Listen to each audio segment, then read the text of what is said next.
Done now. Okay, great. Okay, yeah, thanks everyone for coming. So I'm gonna talk about this analytic theory of creativity and diffusion models, and I should say that this is really work led by a really excellent grad student in my lab, Mason Cam. He was kind of the driving force behind this work. He should probably be giving the talk actually, but I guess this is a PI kind of led event, so that's why I'm giving the talk. But anyways, okay, so one thing that was sort of really puzzling us is these diffusion models seem to be quite impressive. They seem to create all sorts of funny images. Uh, they might be very different, like these might be unique images that have never been created before, or maybe they're not. Maybe they're really, really close to training set images. So what we were wondering about is what are these images? How are they created? Are they really creative? How are the training set images combined somehow to create these new samples? Are these new samples far from any training set image? What's really going on here? That's what we set out to sort of figure out. So so I'm going to give you a theory that can explain much simpler versions of these images for much simpler data sets for simpler diffusion models that are only convolutional in nature, that they don't have attention in them. So to set up the theory, I'll just start by giving a background in diffusion models, and I'll try to explain it just in pictures, right? So imagine that you have some kind of data distribution. Now, we only ever have samples of data. We never, for example, we can't mathematically describe the true distribution of natural images, but we can have samples of natural images. So imagine this is image space, and these are three images, for example. So P0 is our empirical data distribution. And the idea behind diffusion models is we first noise the data by, for example, having the data undergo just say pure Brownian motion, a very simple case, a special case of a general situation. So the distribution after you noise it will be the convolution of the data distribution with Gaussians of increasing variance with time. So for example, after a certain amount of time, the distribution will become a Gaussian centered around each data point. And after a long time, capital T, the Gaussians will merge and you'll have a larger variance. And you'll approximately be described by a single Gaussian with a very large variance. Okay, so again, this is a pure random walk with no restoring drift force. If there were a restoring drift force, then you could stabilize the variance of the final Gaussian. But the essential picture can be understood without the restoring drift. Okay, so what's the advantage of denoising? Well, you could imagine of noising, you could imagine a very simple sampler that starts from the Gaussian distribution and tries to reverse this noising process. So the goal is to try to find a reverse process where you sample from the simple Gaussian and then you flow back to the data distribution. Okay. Now, it turns out it's possible to write down a very simple, exact solution to the reverse process. And that's basically just, it's a purely deterministic reverse process, which basically just does gradient descent on the log probability at each time step. So it's a time-dependent deterministic differential equation where you start by sampling a Gaussian and then you do gradient descent on the log probability of p sub t. And so that log probability is of course changing over time as you go backwards in time. And basically this is basically flow according to the gradient of the log probability. So you can think of the score function, which is by definition the gradient of the log probability. It's a little vector field. At each point x, it points in a certain direction up the probability. And so, for example, if you're here, this is the score function at large times, at intermediate times, this is the score function. It's a vector field. And you just undergo deterministic flow according to this vector field after a single Gaussian sample here. And it's sort of clear that you'll come back to the data distribution if you do this. And it turns out the following statement is true. If you compute the marginal probability of this reverse deterministic process at any intermediate time step t, the marginal distribution you get at a fixed time t, starting from a Gaussian and doing deterministic flow backwards in time, is exactly equal to the distribution you'll get by starting from the data distribution and just doing a random walk forwards in time. Okay, but that's only true for the marginal distribution. For the joint distributions, the two processes are very different. So if I look at the joint distribution of points at time t and t prime, the forward stochastic process yields a very different joint distribution than the reverse deterministic process. But all we really care about are the marginals, and eventually we just care about the marginals at time t equals 0 to sample from the data distribution. But of course, if this were all there is, then diffusion models would never be creative or generalized, because it's sort of clear that this exact deterministic reverse process would start from a Gaussian and converge at one of the training set points. So it would basically memorize the training data and never be able to create new samples that are far away from the training set. Okay. This was observed, for example, in this paper. You can train a diffusion model to take a noised image as input and estimate the score function as output. Um, and if it succeeds perfectly, it will memorize the training data by turning a Gaussian into a training set point at late times. So in practice, what happens is you train a parameterized neural network to estimate the score function. And if that estimated score function is to be creative, it must fail in matching the exact score function. So here's basically the puzzle. If a trained diffusion model succeeds in perfectly learning the score function, it can only sample training points, i.e., can only memorize. It can't be creative and generate new samples far from the training data. Therefore, the creativity of diffusion models must lie in their failure to achieve the very objective they're trained on, i.e., to learn the score function. So then how can it fail in intelligent ways that still generate creative but sensible samples? That's the key goal here. Okay, and I'll give you all the take-home messages of the talk. First, so here are the take-home messages. If you actually look at the neural networks that are used to parameterize the score function, they typically have this U-net structure. So here's, for example, the image, right? And then it flows through a set of convolutional layers, right, with projections and then expansions again. And it outputs the score function, which you can think of as a vector field on image space. So this is the image, and this vector field tells you which direction you're going to flow, right? And it's a time-dependent vector field because time also enters and modulates the input-output map. Okay, so this is the structure of the type of network that tries to estimate the score function. So obviously it has some kind of expressivity constraints, right? It's not infinitely expressive. So the expressivity constraints must give inductive biases that prevent it from learning the exact score function and therefore prevent it from purely memorizing and allow it to be creative. So how can we kind of characterize these inductive biases in a theoretically tractable way? The key idea is that there's two kind of principles at play here. One is locality, right? Each intermediate state in the each neuron in each intermediate layer of this system only responds to pixels in a local vicinity of it, right? So, so there's locality, and there's also translational equivariance because these are convolutional architectures. The incoming weights to this hidden neuron and the incoming weights to this hidden neuron are identical to each other, right? So weights are shared across the image, right? So you have this translational equivariance in the network.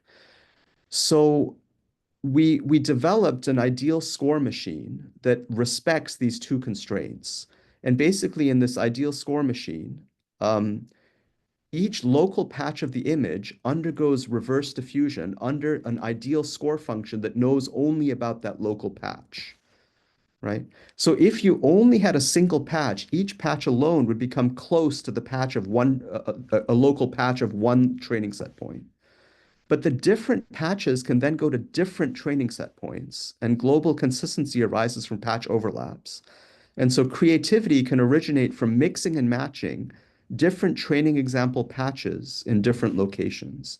So the picture to keep in your mind is based on what I told you about the optimal ideal score machine. The entire noisy image would flow to one training set point, right? And that's it. That's all. So if these are the training set images, right? You start from a noised image and you're going to flow to one of them. That's all you can do. But in the local equivariant score machine, this local patch can flow to one patch from anywhere in any image, right? This patch could flow to one patch again from anywhere in any training set image and so forth. And then you basically make up a sort of a patch mosaic And you can get new images that way that are not in your training set. That's the key idea in pictures.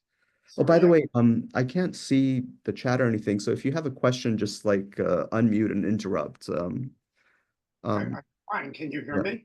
yeah, I can hear you. Oh, great. Sorry.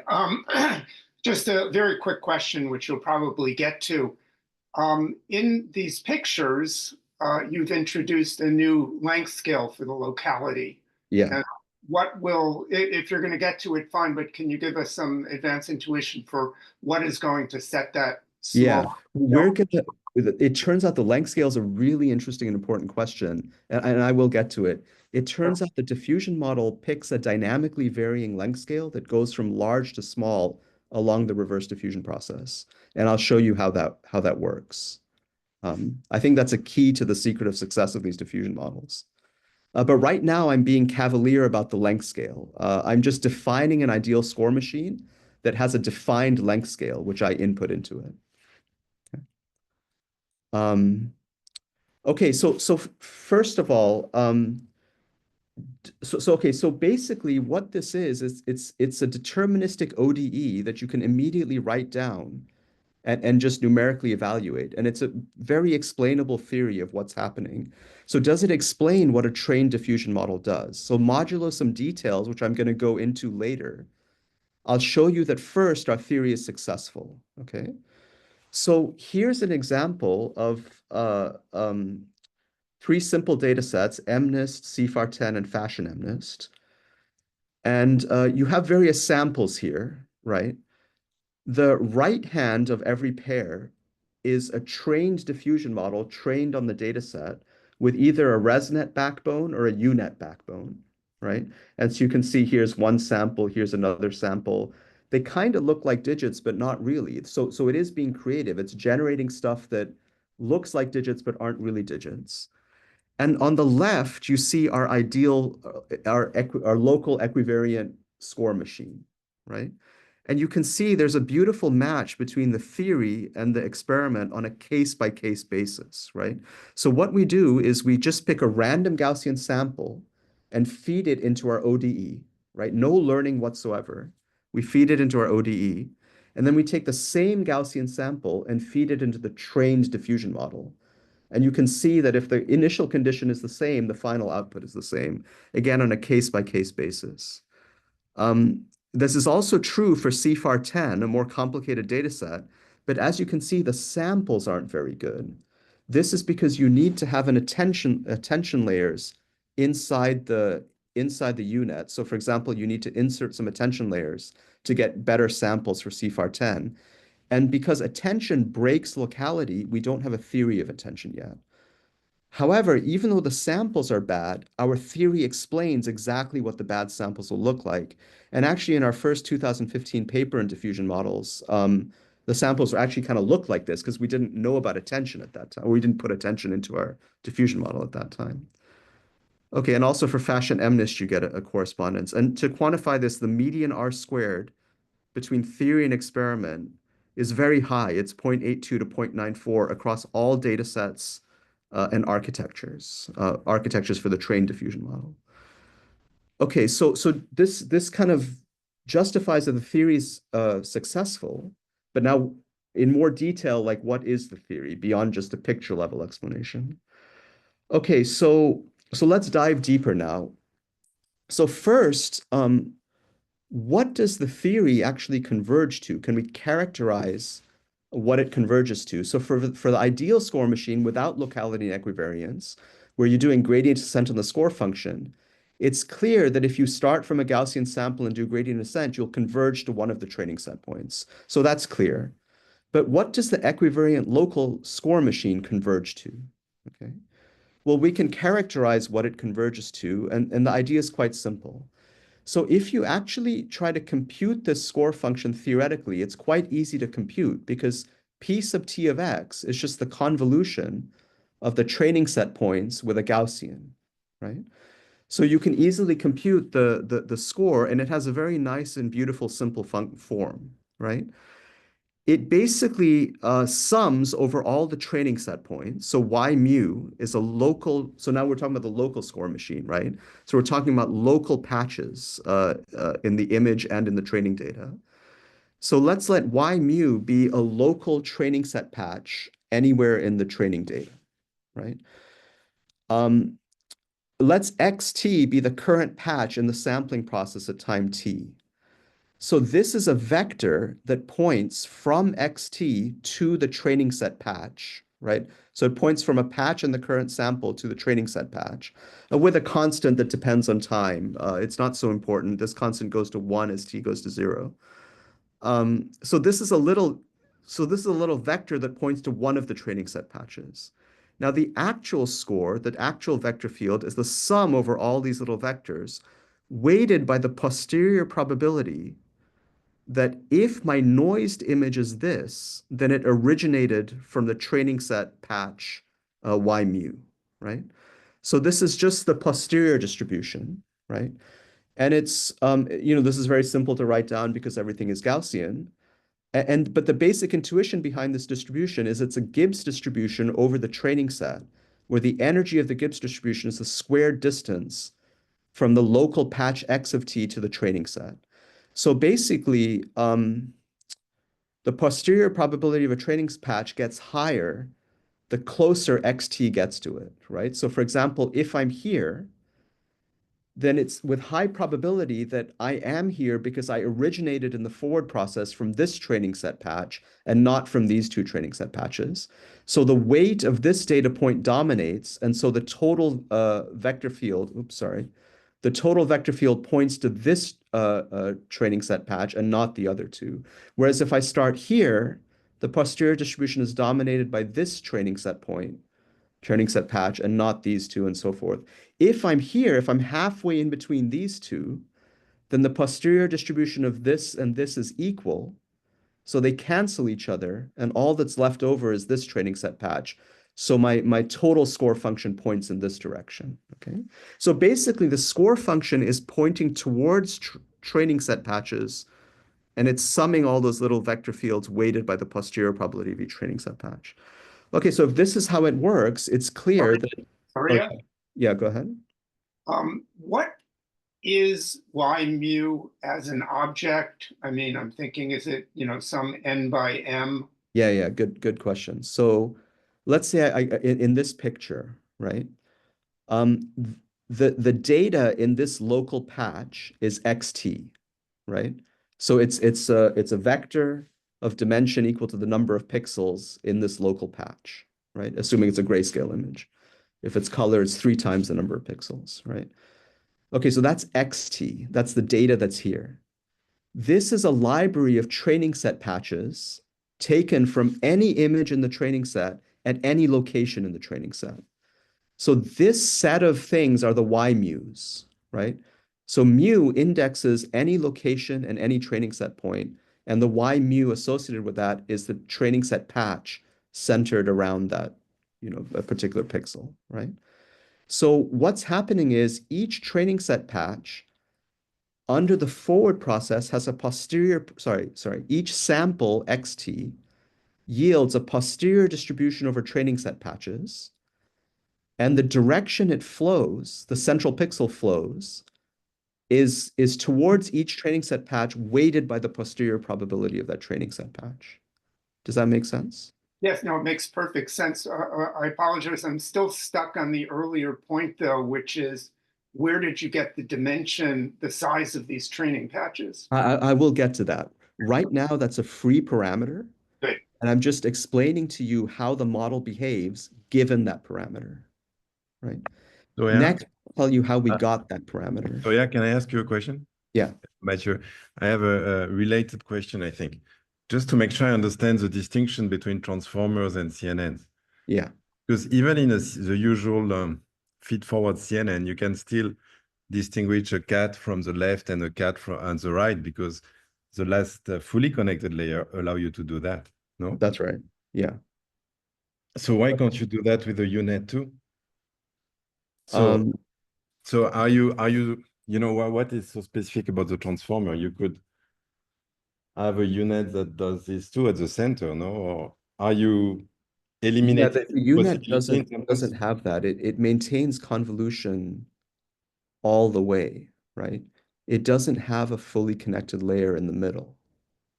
Right? I actually It would seem very easy to do it and to fix the problems that you said transformers have, right? Because okay, so it's not transformers don't have a problem. no, Transform that CNNs have with respect to transformers. I mean, Oh, okay, yeah. That's a possibility. We could break the equivariance by adding all-to-all connections that don't respect translational equivariance. So we yeah, break just like weight sharing. We could do that.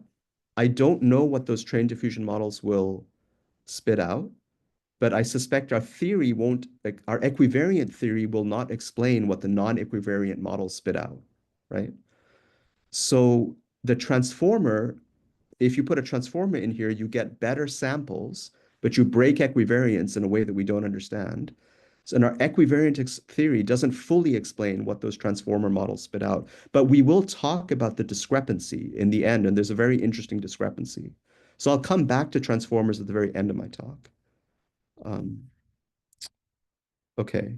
So right now, the UNet is fully equivariant, and our theory is fully equivariant, and the theory matches the equivariant UNet, right? That's where are at the moment. Um, okay, so yeah, so again, this is the x of t, these are the y mu's, and in equations, the score function looks like this. Each x of t is flowing to every y mu weighted by the posterior probability of y mu given xt. And this posterior probability gets much higher if xt gets closer to y mu. So then what happens is eventually the data, each patch will get close to one of the training set patches, right?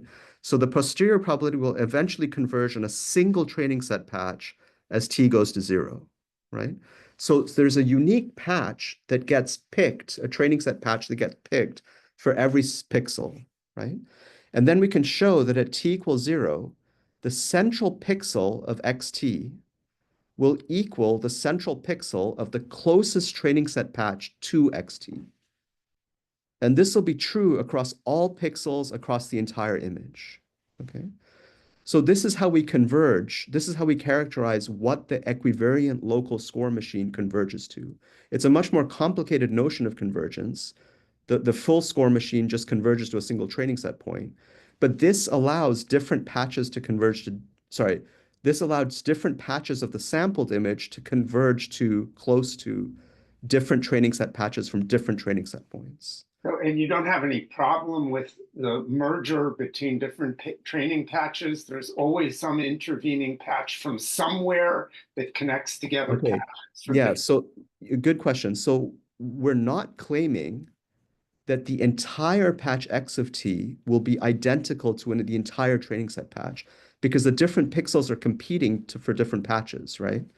So, okay, I'll give you a very specific example that will make it clear. Okay. So here's now a toy example to show that our theorem works. Imagine you have a training data set that just has two images. That's it. One is a dark black image, uniform, and the other is a white image, uniform, right? So the ideal score machine, if you trained it on this, it could only sample two images, right? But let's say you train or not even train, you just ask what does the local equivariant score machine create if you start from a Gaussian sample and have it flow, right? These are examples of samples that it will create, right? And what you can see is that, okay, and the patch size is the size of this green square, right?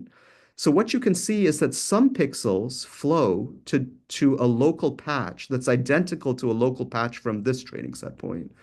Other pixels flow to a local patch that's identical to a local patch from this training set point. But again, different pixels can go to different patches, and so you can get these boundary regions, right? So if you look at this boundary region, does it satisfy our theorem? So if you look at the central pixel, it's black, right?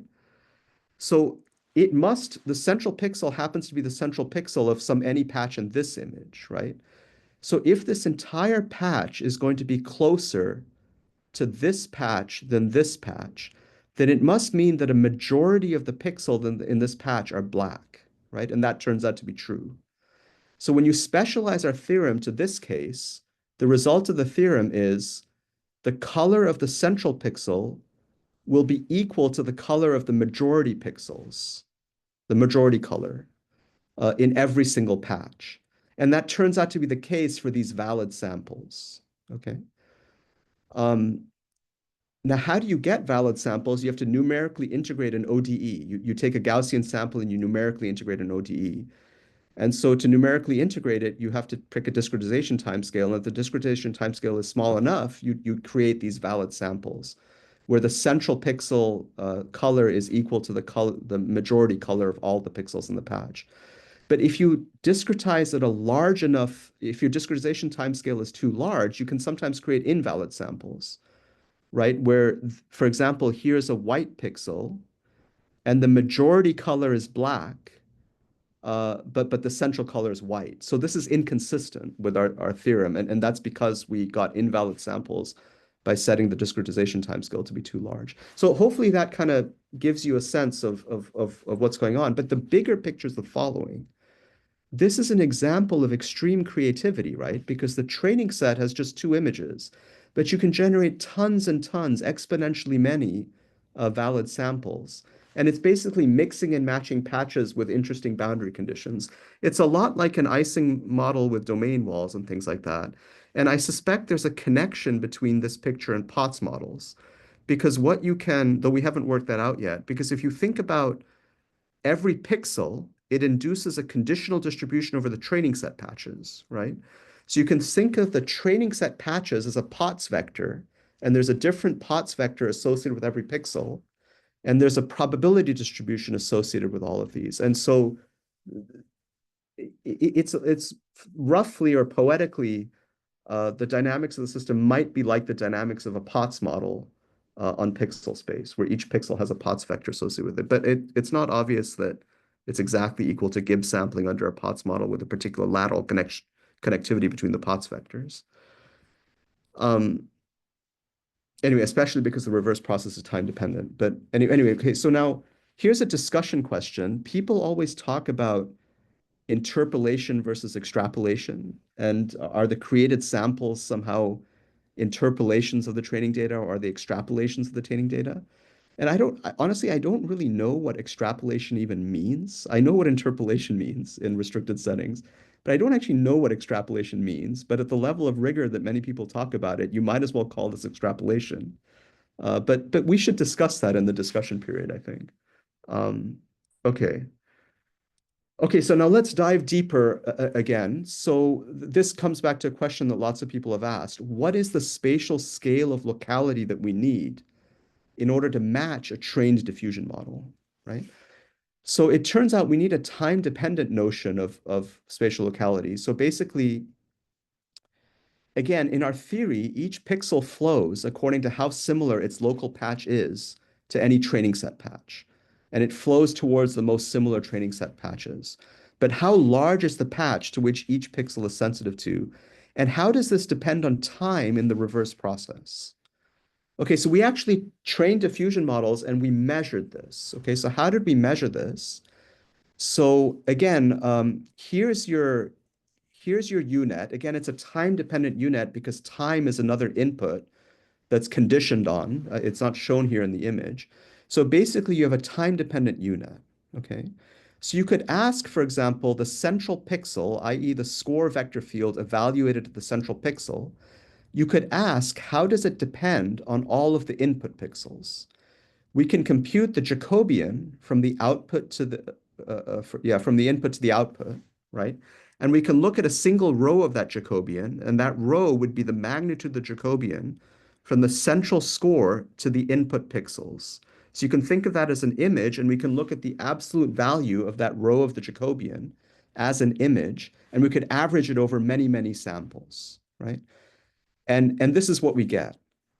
At late in the forward process, so this is, okay, so again, just the time indexes, 0 is the beginning of the forward process and the end of the reverse process.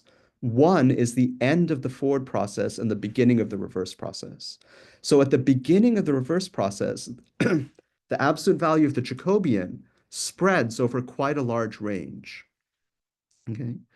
But as you complete the reverse process, the Jacobian starts getting narrower and narrower, and then it again, eventually close to the end of the reverse process, it gets quite narrow, right? We can basically come up with a basic measure of the size of this receptive field, and we can plot this size for either a U-net diffusion model or a ResNet diffusion model for the three data sets. And you see a kind of a very similar kind of fall off where you go from large spatial scales early in the reverse process to small spatial scales late in the reverse process. Right. So what's really interesting is that this diffusion model seems to be doing a spatially coarse to fine generation process under the reverse process. Okay, so we built that into our equivariant local score machine when we made it time dependent. Basically, what we did is we chose a square patch, right? So in our equivariant local score machine, we chose a square patch whose length was basically equivalent to the length that we measured in the trained diffusion model. So we are matching our equivariant local score machine to the trained diffusion model, but in a very limited way. We're just extracting the spatial scale at which it uses that it uses to compute the score. So we start with large patches, and then we go to smaller and smaller patches.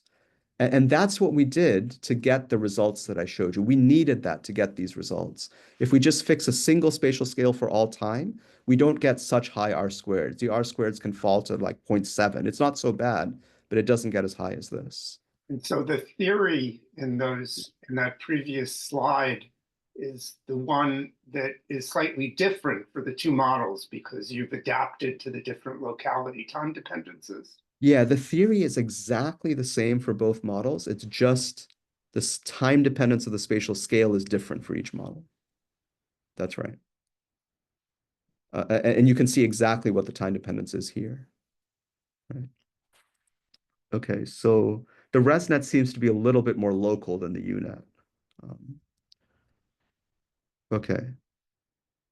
All right, now this actually explains, we think it explains a puzzling thing that happened early on and still seems to be happening in these diffusion models, is they're really bad at,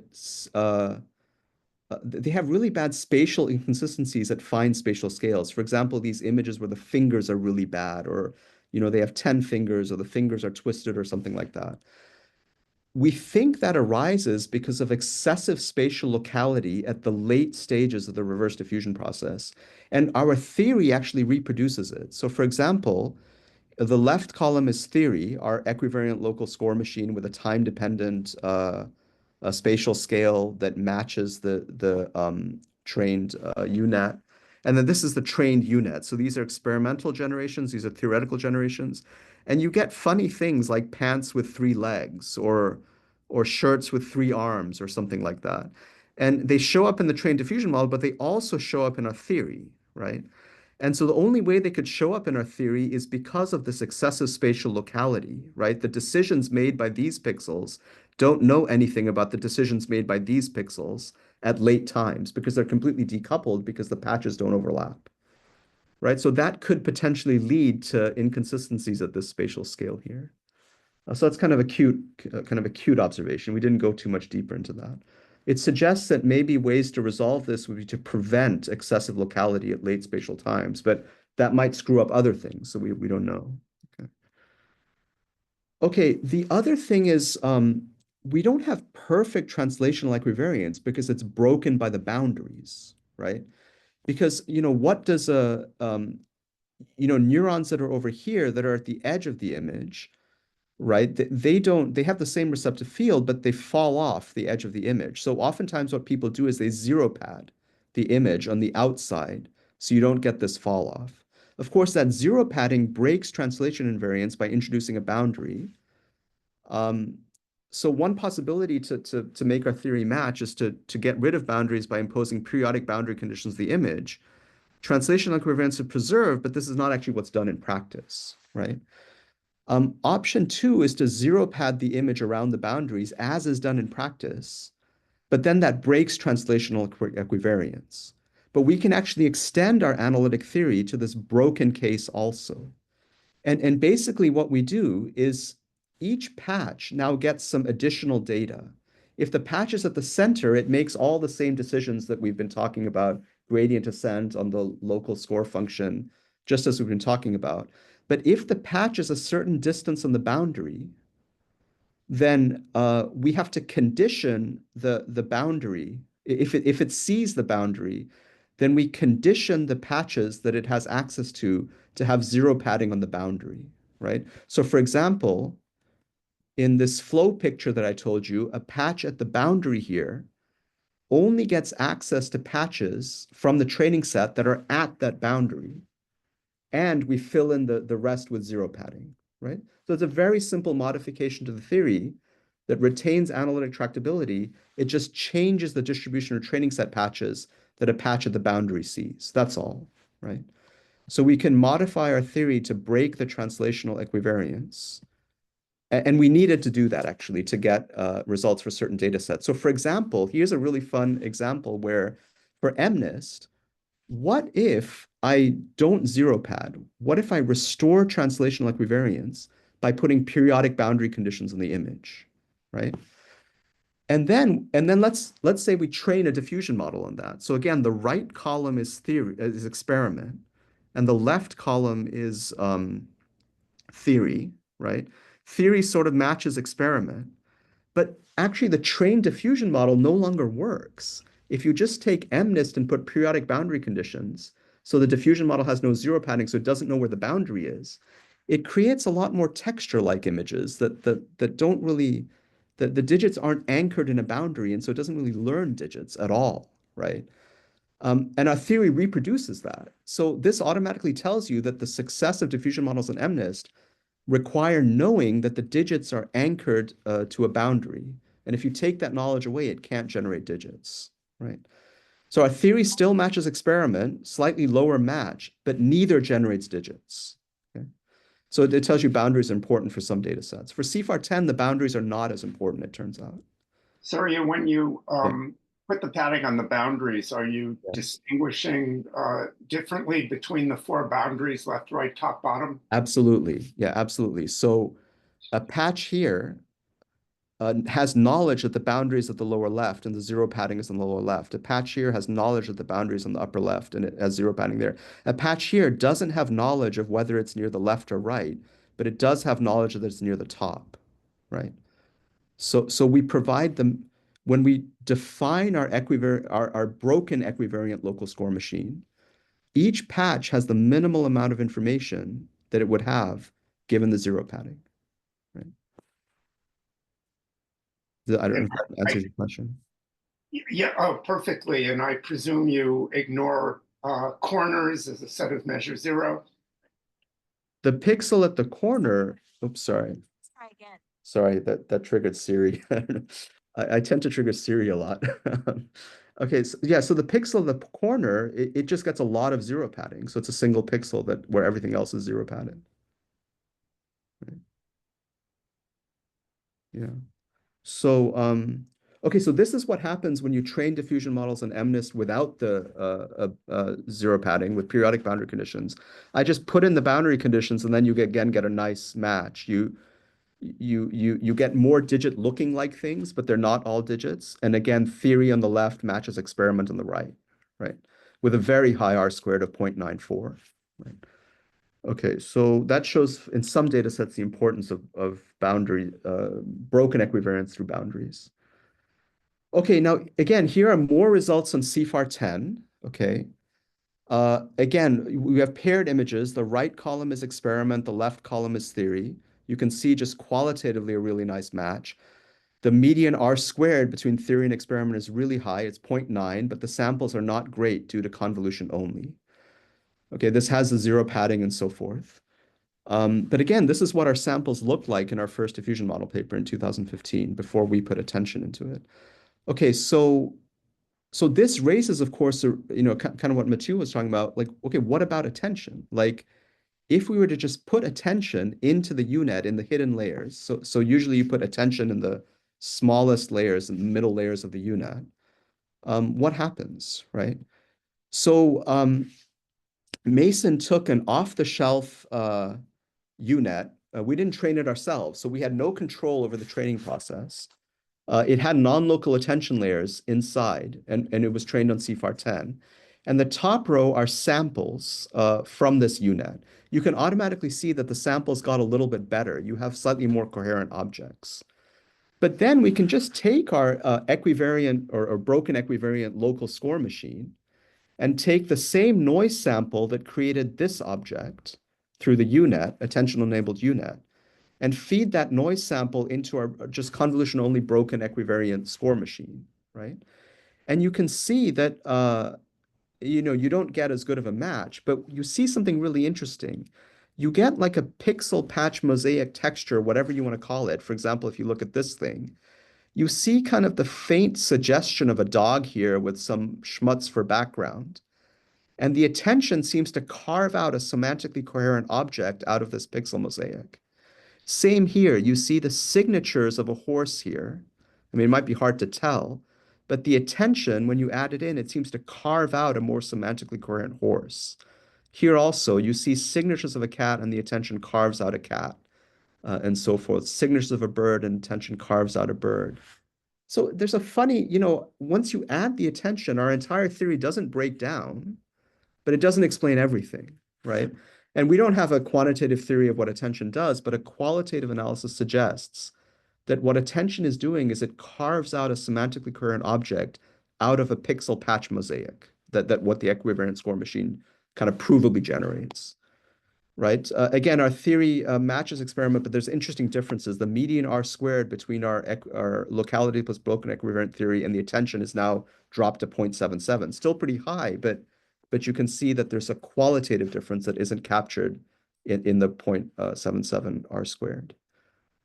Okay, so to summarize, so to our knowledge, oops.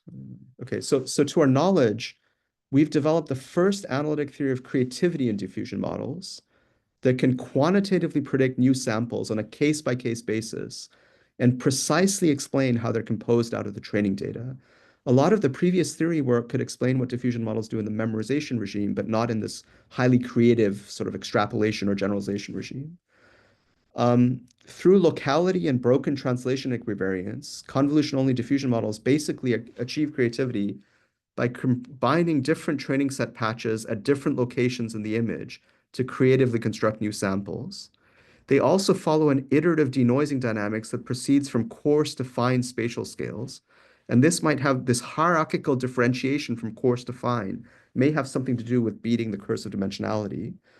And the results, this results in sort of a local patch mosaic model of creativity. We're still trying to name what this model of creativity is, and the best name we have so far is a patch mosaic model. And there's lots of future work to do, right? So future work is, it's just some things off the top of our heads. Understand how non-local attentional effects can carve out semantically coherent objects out of this local patch mosaic. Sample complexity. How does coarse-defined image generation circumvent the curse of dimensionality? Locality also, like, there's only so many training set images, but if each local patch, because of equivariance, can copy a local patch from anywhere in any training set image, each local patch automatically gets access to many more local training set patches. How does the creativity depend on the amount of data? What decisions are being made early versus late in the generation process, and how does spatial scale play a role? Frontier models also diffuse in a latent space with a GAN-like architecture that connects pixels to latents. What role does the GAN play? I think there's tons of questions that this opens, and yeah, I'll stop here and we can discuss. Thanks. Can I ask a question? Thank you. So, I mean, at the high level, it seems to me that what you are claiming is that creativity arises from expressivity constraints of the score matching neural network, right? It has. I'm not claiming it does. It has to. If there's no expressivity constraints, it will not be creative. Right. But then wouldn't that, if we kind of take that for granted, isn't there a simple experiment to test this hypothesis? Take a big neural network and a small neural network. Yeah. And if you believe in this theory, then the small neural network should be more creative. Yeah. So there have been work on memorization where they don't do They may have done that, but what they do is they increase the number of samples, right? Now, if you don't have that many training set samples, a neural network of a given size will memorize. It will always flow to a training set point. And as you start increasing the number of samples, then it generalizes. And so Yeah. presumably the expressivity constraints of the network are such that it can memorize a small number of examples, but cannot memorize a large number of examples. And then the natural question is, can you shift the transition from memorization to generalization by making the network larger? And I suspect you can. But I don't know of a But it work seems that like the sign quantitatively. is wrong. That's what confuses me, because it seems to me that you're claiming that a smaller model would be more creative, and that at its face value contradicts to kind of, the main reason why people are pushing for bigger and bigger units to make diffusion models more creative. Yeah. I mean, it all depends also on the scaling laws as well, right? So we have to think about joint scaling of model size with data set size. It's in that But let's say two-dimensional that we plane fix that, the data size, right? yeah, So I give you like a certain data set size, yeah, and then I have to compare images generated from two models, a yeah, huge model and a tiny model. yeah. And it seems to me that your theory would predict that a tiny model would be way more creative than the huge model. Maybe I can interject because it's true Yeah. that there have been studies, systematic studies, varying the width of UNet, showing that indeed, if I mean, over parameterization can be bad and lead to memorization. I mean, there are papers that study that by Okay, varying. good. So they'd work that out. Yeah. I mean, I can find the reference. I can send it. Yeah. But you're saying that maybe I'm like missing something trivial here, but somehow like it really puzzles me that it seems like all the industry of diffusion models is striving for making this unit as big as possible, right? That's what people are trying to do, and it seems to me that your theory would predict that it is precisely the wrong thing to do because then the model is less creative. So my claim is that if you fix the data set size and you increase the width, say, like what Mathieu said, you'll go from a creativity to no. The problem is creativity is kind of an ill-defined word, right? You want For us, creativity just meant, can you train samples far from the training set? Can you sample stuff far from the training set? Of course, for diffusion models, we want the samples to look good, and we're not quantifying that at all, right? So the question is, if you increase the width, eventually you're going to not be creative and you're going to memorize. But before you memorize, are you creative in a way that pleases humans? I don't know, right? So you're saying it's kind of like non-monotonic behavior in a sense, right? Potentially. Yeah. Yeah. Now, as people scale up diffusion models, I suspect they're also scaling up the amount of data they train them on, like probably analogous to a chinchilla-like scaling. Though I don't know off the top of my head what the joint scaling laws are for diffusion models with respect to data and model size. But at least like it seems like it's a very natural experiment to For sure, yeah, like yeah. fix the training data size and And it seems like they've done that, at least for certain ways to scale up the diffusion model, according to Mathieu. I think there are also papers by Mala where, I mean, we're looking at that more precisely, the scaling, but some papers suggest it may be linear number of data and number of parameters, but I'm not sure it's true. I mean, okay, there is very rough evidence in the literature. But maybe with respect to that, Surya, what you're saying is you think equivariance or not? Because you say you could add attention in the center, but you could also add a fully connected layer at the center or something like that. You think that that would sort of shift significantly when you memorize or Well, when you don't? we have a concrete example, right? Of this is what happens if you don't have attention, and this is what happens if you have attention. You just get a crisper, cleaner, semantically more coherent image. And we just don't have a theory of how to go from here to here. Well, I meant with respect to, yeah, I mean, I guess one would have to measure when do you start to memorize versus the parameterization of the model and how it's affected by Yeah. equivalence or not. I was thinking more of memorization. I mean, and maybe another way to phrase this question is, let's say I have a very small training set. In your model where you impose this equivalence, let's say I have one training set. Can generate just one data or a certain number of data? So that's this example, right? So I have a two, and you generate a huge number. Okay. we generate a huge number, right? The equivariant local score machine will do that, but I suspect if you just train a diffusion model, actually we should do that. If you just train a highly expressive diffusion model on just 2 data points, it will just memorize those 2 data points, actually. So in some sense, our equivariant local swarm machine is more creative than that because it doesn't learn, right? It's a highly constrained object. In fact, if you think of these as sort of Ising spins with domain walls, the size of the actually, I'm not sure what the size of the domain walls will grow with the size of the patch, I believe, the locality scale. So it's really the excessive locality that allows it to have domain walls and patches of a certain scale, right? For these experiments here, did you change the length scale with No, the this is scale? just a very simple static model where this is the patch at all times, this green patch. So I imagine you would get something like fractal where you can get very, very Oh, large that's interesting. regions Yeah, and very small. that's a very interesting question. If we did that's a good question. If we now made this time dependent and went coarse to fine, see the coarse aspect will tend to order the image globally, and it will tend to choose one or the other. And then the question is, as you make it local, is there enough time to recover and flip? I don't think you might not actually. So actually, if you go coarse to fine, you might not get as much creativity in the equivariant local score machine. That's something we can work out quickly. Yeah, so for any profile of length scale as a function of time, you will Exactly. get a different distribution. Exactly. Will be more entropic than others. And again, I'm willing to bet that if you train a diffusion model on these 2 points, you'll just get those 2 points. Right.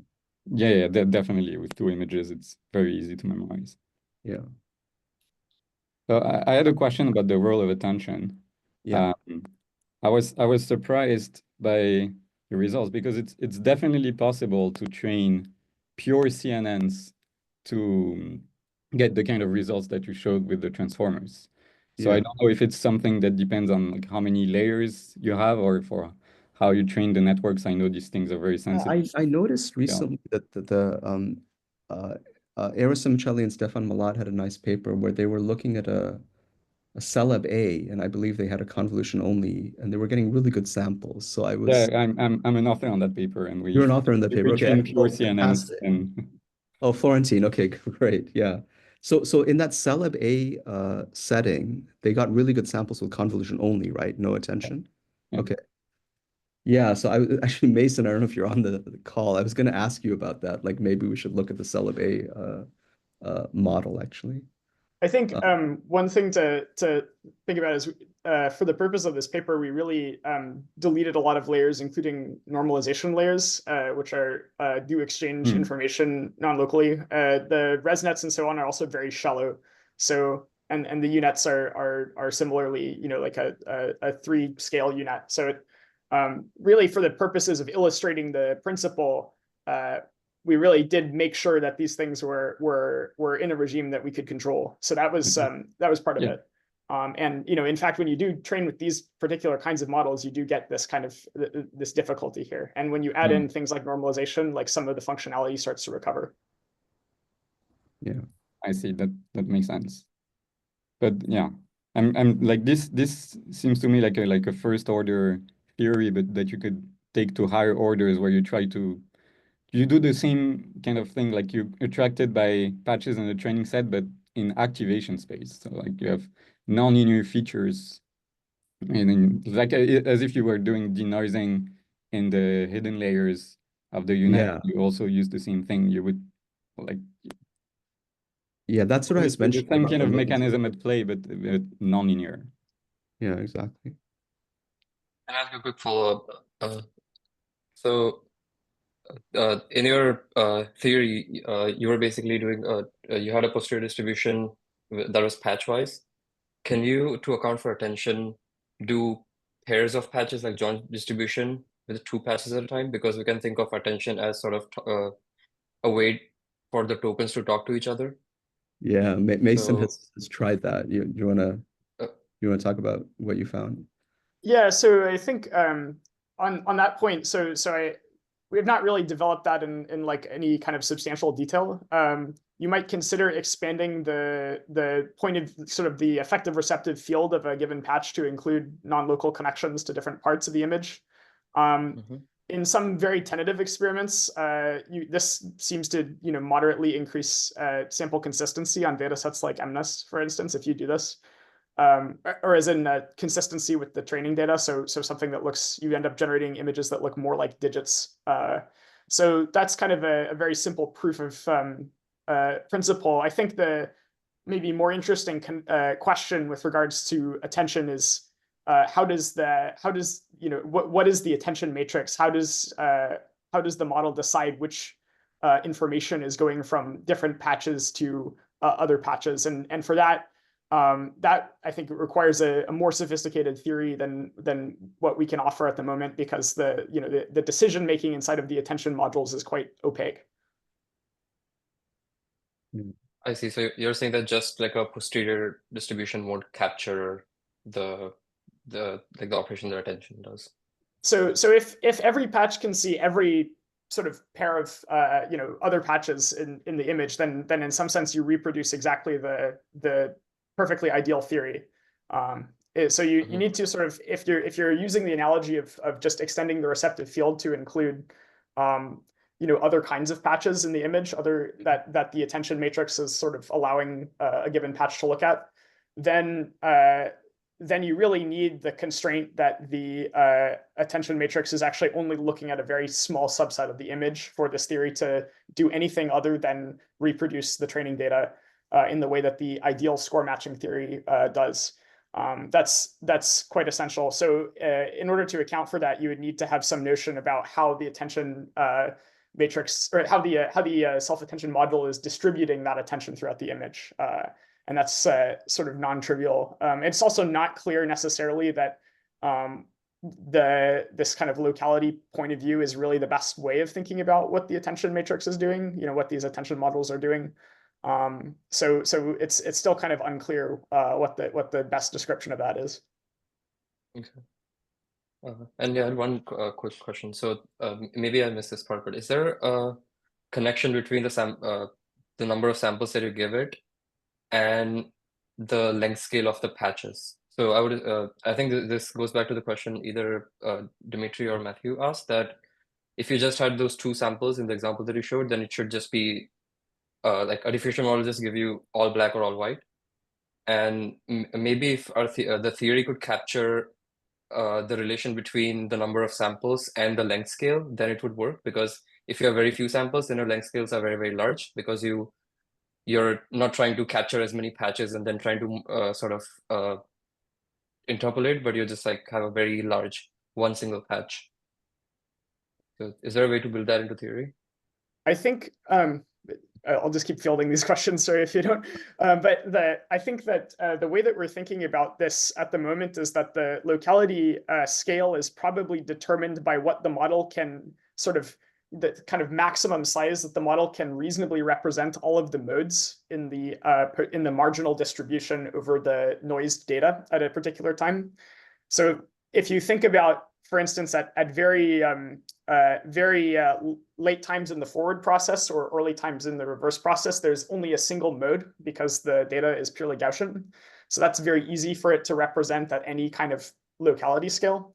As you sort of run the reverse noising process and the variance of these Gaussian distributions around each patch decrease. And what you end up with is sort of an explosion of the number of modes, because in principle, for CIFAR-10, you have around 50 million different patches. So the advantage of going to smaller and smaller locality scales is that essentially you're projecting an extremely multimodal distribution in the full high dimensional space onto like some very low dimensional subspace. And then if it's sufficiently low dimensional, you're essentially collapsing modes or modes that in the high dimensional space would appear different into a smaller number of modes in the low dimensional space. So somehow this should be, we don't have like a specific theory that explains this, but this should be at least intuitively like qualitatively easier for the neural network to represent, like a kind of lower complexity, lower modality distribution. So I think to kind of answer your point, I think that there is a connection between like the number of training examples, say this number of patches, and the locality scale, because if there's sort of too many, if there's too many different kinds of patches, then the neural network can't possibly represent them all at the widest locality scale, and it would need to, if it's just continuing to pick a local way of representing it, has to pick like a smaller locality scale. I have a related question to this. Have you thought about the sample complexity of your local equivalent score machine? So as you make your training set bigger, there's a time at which, there's a point at which the images that you're going to generate with your score machine don't depend on the training set, because you have, for the small patches, it makes sense. Like at some point you're going to have enough small patches that you represent the entire distribution. But for the large patches, it's much harder. But because you have more noise, then in some sense, you don't depend as much on these. So have you thought about how these two things combine? And yeah, it's a good question. I mean, we to answer this issue of sample complexity, we need a notion of a true data set distribution. And then we need to measure KL divergence between the samples, and the true data distribution is a function of a finite number of training samples. And so I think we need a good notion of toy dataset distributions, which are very complicated, but still we can achieve a small KL divergence with a small number of samples. And we haven't really thought along those lines. Like sample complexity is one of the things we want to work on in the future. And working it out just for the equivariant local score machine, I think would be fantastic. Like which distributions does the equivariant local score machine have small sample complexity, and for which does it have large sample complexity? That would be quite interesting. So for example, right, if we go back to that 2 training set example, if the true distribution is what the equivariant local score machine outputs for that, the sample complexity is 2, right? Yeah. So it's like that's an ideal data distribution that's aligned to the inductive biases of the local score machine. But I think that's too toy of an example. It's worth emphasizing that, like, just in that case, like for instance, in some sense, this machine is not guaranteed, and in general will never actually reproduce the training distribution as you take larger and larger samples. In general, it will converge to something. Yes. There will be some distribution, and so then you would be studying the convergence of this model to something rather than to the true training distribution. First I just meant like the speed of the convergence to that thing. So not bias, but just variance, like how. What's the variance of the training set? The bias, of course, is much more complicated because you don't know what the true distribution is, and here it's like it's not even necessary to define a true distribution to study the score machine. That's what you guys did in your paper. You focused on the variance. Yeah, yes. Maybe we should follow the trick actually for this. Yeah, that's a good question. So Surya, I have a suggestion for the name of your model. Okay. How about tunnel vision model of creativity? Yeah, I would like to sell it with a positive spin.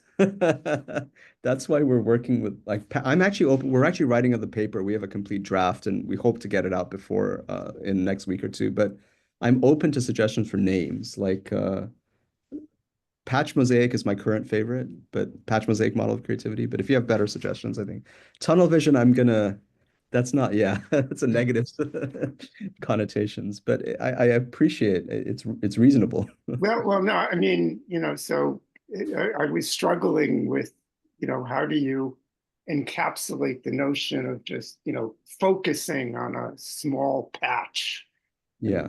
That means cognitively, because, that's sort of the way that might be the way we do other forms of creativity. I mean, not just these models, but, in human cognition, the way you just kind of, focus on certain small areas and then expand from there. But we also tend to do like a combinatorial combination of parts, right? Like if you look at every alien ever created, It's like a combination of different animals on our planet, right? With different parts and different locations. Like I don't know of any other alien that's a, so there's something about that. There's a combinatorial compositionality of different parts and different locations. There's something deep about that, but who I had knows? a couple questions actually. Yeah. One is, do you have a way of figuring out like which patches came from what image in the training set? We do, right? So for we can unambiguously assign every single pixel to a particular training set image patch. Basically just the close. So you have a pixel, you have the sample around the pixel, and you take the distance between that sampled patch and every training set patch, and it'll be the closest one is the one it gets assigned to. I see. So the number of images that you'd spit out would be the number of pixels, or would it be I think so. I think so. But there'll be weird constraints because nearby pixels are coupled to each other in the dynamic, so they can't be independent. So the simplest example where you have complete control over it is the two training set example, where the central pixel's color equals the color of the majority of the pixels in its patch. That's an exact constraint that has to hold in this. I mean, this seems like something of great practical value if you can, for every generated image, also say which images it used to make. Oh, absolutely. Yeah. Yeah. So this connects to data set attribution methods for diffusion models. And this provides a new method for doing data set attribution.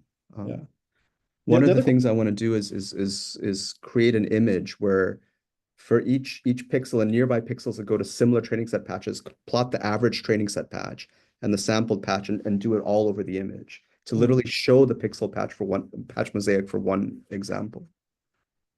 One comment I'll make about that is that that particular attribution is a very, very sensitive observable, because ultimately, for instance, with CIFAR10 or any of these small data sets we've been looking at, you have approximately 50 million patches in your training set. And so if there's any kind of discrepancy between the theory and experiment, which there is, we're getting this on the order of like 0.9, R squared on these things, then that very small discrepancy will radically change the sort of imputed attribution, just because the sort of operation of finding the closest patch in a data set of 50 million that's a very, very sensitive kind of observable. So that means that I think the attribution is probably more robust at like earlier times where there's like, you might not be able to attribute it on a per data point basis, but maybe you might be able to say that this patch is being drawn towards a particular cluster, and then that kind of attribution might be a bit more robust than the sort of per example attribution. Yeah, you'd want to hierarchically cluster the training set patches and then assign pixels to clusters, essentially. And I think nearby pixels will be assigned. I mean, we should look at this, but I conjecture that nearby pixels be assigned to patches that are similar to each other, right? And we could look at a correlation length scale of that similarity. The other question I had is, does this give any insight into how many steps you need for the diffusion model? How many steps of the forward and backward pass or diffusion process? Not that I know of. I don't know if you've thought about that, Mason. So I guess one I don't think that I have an answer about what it should do, at least based on this kind of theory and these kinds of examples, because it's not clear that the kind of examples we're producing are really what the model should do or shouldn't do. I think we do see examples where the discretization timescale does actually change the resulting output distribution. So some of those the black and white images that Surya was showing were actually the sort of quote unquote inconsistent samples, the ones that had random pixels that were violating the condition that the majority pixel should be the center pixel. Those were generated by taking a very sort of coarse time step, and that discretization error produced those. So there is some notion where that actually can happen. I think one of the things I've thought a little bit about is whether this would have an impact on something like a DDPM parameterization. So this is where you actually inject stochasticity into the reverse process, because when you when you have in the sort of ideal theory where you're saying you match the score function optimally, the reverse process conducted via a deterministic ODE and a reverse process conducted via some kind of stochastic reverse sampling, those are exactly equivalent. But when you are not able to fit the score function exactly, then those will in general produce different distributions. And so I've thought a little bit about how that might be impactful when you are adding that kind of stochasticity, because maybe if you are sort of lingering for a while at a, if you take more like little incremental steps at a particular time scale, maybe you sort of thermalize more at that scale. But it's not clear yet. I don't have a specific answer to that. Okay, thanks.